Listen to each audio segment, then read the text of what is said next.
and welcome to MrMutt.com, Living with Passive Income. My name is Alex, and I'm going to be your host today, and I wanted to talk to you about a question I get asked a lot on my my website, on my blog, MrMutt.com. Basically, the question is, what do I do next? You know, a lot of people get stuck, and they always ask me, hey, Alex, what do I do next? Well, this question is dear to my heart because when I first started affiliate marketing, I had this question always in front of me. What do I do next? And I truly believe that this was the question, or this was the wall that was actually holding me back of being successful online. So I came up with a quick checklist and a step-by-step blueprint that I want to give you the opportunity to maybe copy it and follow it, so you guys, when you come across that question, what do I do next, you know exactly how to answer that and move forward. So I came up with my 7 key steps in building a niche site, which basically is my checklist. And the checklist has keyword research, keyword competition, product research, site build-up, content, marketing, and list building. These are the 7 key steps that I come up with every time I'm doing a niche site. I follow this to the T, make sure everything is done correctly, and never come across that question, what do I do next? Let's break it down a little bit quicker and a little bit more detail for you guys. The first one is keyword research. Every time I come into a niche, I look for 5 keywords, one being my main keyword, which is going to actually be your domain name as well. I only pick the exact domain name with the .com, .org, and .net. That exact name, or that first keyword that I choose, which is going to be my main keyword, must have a minimum of 300 exact searches, and the remaining 4 sub keywords must have a minimum of 800 exact searches. Now, when I'm looking at exact searches in the Google keyword tool, I'm looking at the local level. Okay. Next will be my keyword competition. And basically, when I'm going into a niche, I only think about 10 competitors for each keyword, which are the first 10 sites that come up for that keyword search on Google. I don't think about anything else, because that's where I ultimately want to be. I want to be on the first page of Google. So I want to research a little bit about my competitors. I want to see if I could find a minimum of 3 sites with page rank 0 or 1. And if I don't find that, I actually stretch it out a little bit more, and I look at page rank 2 or 3 with less than 100 backlinks. I believe any other combination, as long as you have 3 of those, you could outrank them, and with a little bit of marketing, you could overcome their position on the first page of Google. So once again, three sites on the first page of Google that either have page rank 0 or page rank 1, or page rank 2 or 3 with less than 100 backlinks. If you find that, you should be able to get on the first page of Google real quick with minimum amount of marketing, and work from there all the way to position 1. Next will be product research or product search. Once you find your keyword and you know your competition is weak, now you want to find out if there is product for you to sell, or for you to promote, or for you to market online. And what I do is I go to Amazon and eBay. These are 2 great sites that have great ways to keep their finger on the market, find out what's selling, what's the trend. You want to see if these products that are online as well have online commercial strength. And the way to measure that is you want to see if buyers are talking about it by giving reviews. You want to see if there's several models or brands for that particular product or niche. You want to put this all together and evaluate if there's a sense of online commercial strength, because not everything sells online, so you want to make sure that that does sell online. Next will be the site buildup, and the first thing I want to tell you here is don't spend too much time when you're doing this, because I came to that problem when I first started. Basically I spend days making the perfect site with the perfect words and making sure everything is spelled correctly. I mean, you do have to do that, but that's not your focus point. Your focus point is to get a site up and running online, on the internet, live, because that's the only way you're going to make money. It doesn't matter how much you spend time building the site. It doesn't make money unless you're live. So you could always go back and modify. You could always go back and change images and colors and text. But I want you to go live as quickly as possible. When you're going through the process of your keyword research, your products, all that all that process before you get to the site buildup. I want you to start visualizing, or having a vision about your site while you're going through that process. Why? Because it's going to make it easier for you to go through this process real quick. All sites are different. There's review sites, video sites, email list sites, AdSense sites, CPA offer sites. So all these different types are completely one different from the other. You don't want to make a review site identical to a CPA offer site because the way you flow the buyer, the visitor to your site is going to be completely different. So you want to start thinking, is this going to be a review site or is it going to be an AdSense site? So once you get to that point, you know what to do. Now, I use WordPress for all of my site building platform. It's a great platform to use. Google loves it. It's easy to understand. And they have what they call WordPress themes, which is basically like templates. And what I do is I collect a lot of the free themes, and I actually have a few that I paid for. And I have subfolders on my desktop. Basically, it's like review themes, video themes, email list themes, AdSense themes. And when I'm building my site, I'm thinking, okay, this site is going to be a review site.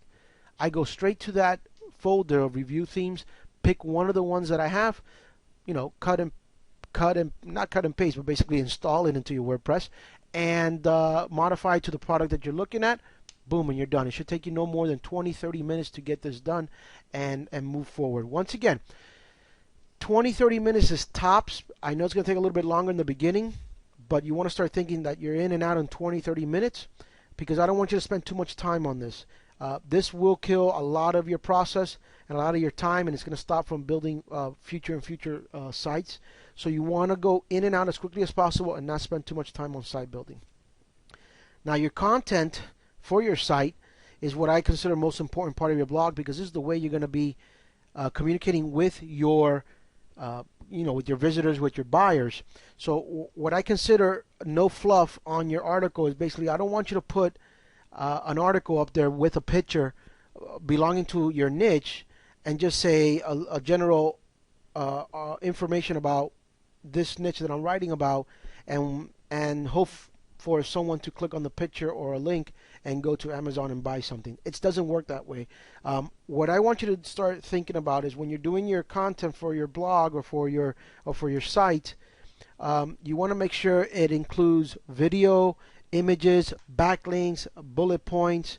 All this is important because this is what the buyer wants to see. They want to see as much content or much information as possible before they make a decision. And you want to give them that information so they can say, okay, this is what I like, this is what I'm going to get, this is what when I buy it, I'm going to be exactly happy, or I'm going to be happy of buying it from this particular source.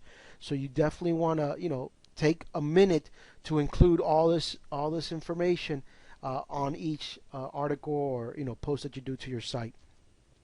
One thing that I started to see a difference when I started adding a personal testimonial or personal touch to the article that I'm writing or to the content. I don't want you to start claiming that you lost 50 pounds in 2 days with a magic pill, because you're eventually going to fall into trouble with the government, and you don't want to go down that path. But I do want some type of communication that you have purchased this product, used it, it worked well for you. It's just a little bit of a personal touch, maybe a story that you can communicate with that person reading. That's huge. Communication is huge, and people like to buy from people who have the same issue, same problem, or trying to solve the same problem. So you want to add a little bit of personal touch, to the article, because that way you're going to build that communication or that personal strength with that buyer. Marketing is your sixth step, and marketing is what I call the killer in this business. A lot of the new affiliate marketers fail at this point. It's because it's a grueling process, but it is one of the most important parts. You need to understand that 80% of your time is marketing your site. You want to go through the rest of it in 20% of the time, but 80% of your time is going to be marketing your site. When I mean marketing, building backlinks to your site. And you could do backlinks in many different ways. You got to figure out what you feel comfortable with, but you can do, you could participate in forums, you can do guest blogging, comment on other blogs, you could do article writing and submit them to article directories, social marketing like Twitter, Facebook. You could do some social bookmarks as well. So there's a lot of ways of doing backlinks to your site, but you have to focus on marketing your site. Without marketing your site, you're not going to get nowhere. Google ain't going to rank you high, and it's going to actually be a disappointment for you. So if you focus 80% of your time on marketing, you'll see the results by far in the long run. Trust me. Last but not least is list building. And list building is something that I started recently about 6 months ago, and it actually gives me what I call my pay raise. And I want you to incorporate a opt-in box somewhere on your sites, but I don't want you to focus that from the beginning. I want you to focus on your product, but you have to keep in mind that the main focus of everything is your visitor. And the only way you're going to see your visitor ever again is by having a way to communicate them through email or through a social media like Twitter or Facebook. So, if you realize that, you want to, say to yourself, okay, how could I figure out a way that I could continue giving them information, or I can communicate with them with more reviews? Is it maybe they come back to your site frequently because of the good content, or maybe it's maybe maybe a bullet point, or maybe a little button that says bookmark my site. You have to figure out a way that your visitors continue communicating with you, because on the internet you visit a site and you probably won't visit that site ever again because you're long gone from the area, or you're surfing the web and you're going to something else. So you have to find a way to communicate with them, because that way in the future you can touch base with them again and give them another review and focus on maybe another product. Now, all this comes to the conclusion of, if you ever have that question, what do I do next? What do I do next? Well, you go over these steps, make sure all the steps are correct, make sure all the steps are completed, and if you have everything said and done, and you ask yourself, what do I do next? Go back into marketing. You never fail by going back into marketing. And you continue going into marketing until you're on position 1 in Google. If you're in position 1 and you say, okay, what do I do next? It's very simple. The answer is you start all over again. You find a new niche, go over your checklist, and you move forward. So you should never have the wall that says, what do you do next, stopping you in this industry or in this business. That should never stop you. You have the you have the hammer, or you have the answer to that question. I want to wish you guys luck. If you have any questions on anything that I just mentioned, or you have a comment on what I said, feel free to go to my site, mrmutt.com, and comment there underneath the video, or send me a email as well with any questions. You can find me on Twitter, which is mrmutt.com, or you can find me on Facebook as well, which is Living with Passive Income. Wish you guys the best of luck. Until next time, this is Alex signing out.